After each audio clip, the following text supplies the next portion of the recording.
gangs, guns, and dons have been named and understood to be the core of the criminal activity in Jamaica.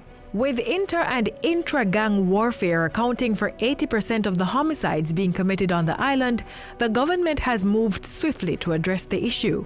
A state of public emergency is now in effect for the parish of St. James. Since that declaration in January 2018, the government has used the state of public emergency in 9 other parishes or police divisions. The enhanced security measure spans Westmoreland, Hanover, St. Catherine North and South, Clarendon and St. Andrew South, as well as Kingston Eastern, Western and Central. We are confident that the security forces will be able to remove from the area the kind of violence producers that are continuing to create serious pressure on the people. The state of public emergency is just one of the tools in the security forces' arsenal to fight crime and violence on the island. From all indications, it has been effective in lowering the crime rate.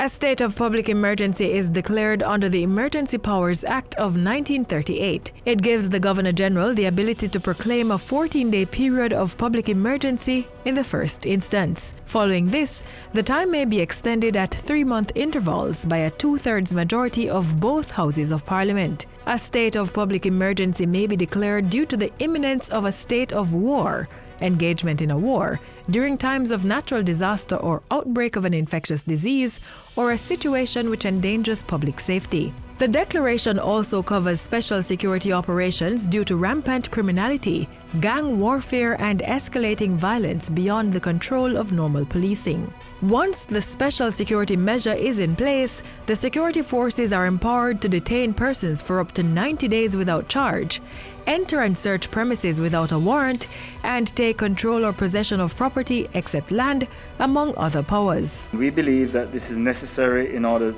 to give the security forces the necessary space to carry out the operational tasks that will be required to help to bring a sense of normalcy to the communities affected. The public generally can assist by contacting Crime Stop or the police directly with information, by complying with the requests of security officers at checkpoints, adhering to curfew guidelines and other guidelines, and certainly by notifying us, the JCF, of any breaches of professional conduct by members. States of public emergency are now in operation across 10 of the 19 police divisions on the island. Since their imposition, successive police statistics have shown reductions in serious crimes, and the latest figures are no different. We have managed to maintain an overall 13% reduction in serious crimes over the comparative period last year, 2019, as at the 18th of July, 2020. In fact, Mr. Speaker, for the same period, all serious crimes recorded reductions. We have a 3% reduction in murder, 11% reduction in shootings, 16% reductions in rape, 12% reductions in robberies, and a 24% reduction in break-ins. When compared with the period prior to the states of emergency, Westmoreland, Hanover, and St. James recorded a 24% reduction in murders and a 25% decline in shootings. The enhanced security measure in that tri-parish area resulted in the arrest and charge of 1,495 persons, as well as the seizure of 177 firearms and over 5,000 rounds of ammunition. Through the use of this particular tool, this particular measure, we have managed, Mr. Speaker, to cauterize the spread of violence and crime in the terms that we have become accustomed. We are flattening the crime curve in Jamaica. In the St. Catherine and Clarendon S.O.Es, murders decreased by 22%, while shootings have seen a 25% drop. Charges were laid against 1,560 persons, while 54 firearms and over 1,500 rounds of ammunition were seized. For the comparative 173 days prior to and during the state of public emergency and to present, the Kingston Eastern Police Division experienced an overall reduction in murders and shootings by 55%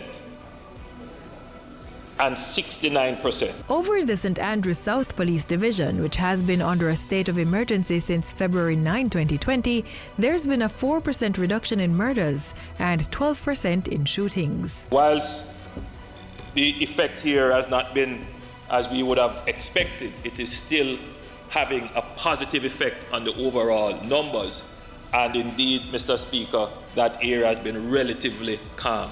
54 persons have been charged in the division, while 48 guns and over 600 bullets were recovered. Operations in the Kingston Western and Central Police Divisions, which began on June 14, 2020, have yielded marginal reductions in murders and shootings. The police have apprehended and charged 9 persons while recovering a gun and 13 bullets. It is clear that the S.O.Es work, that in all instances we can say without question that lives have been saved. The states of public emergency can reap even greater results if you play your part. If you see or suspect criminal activity is happening in your community, share what you know with the security forces. Call 311 or 876-837-8888. The information you share could save a life.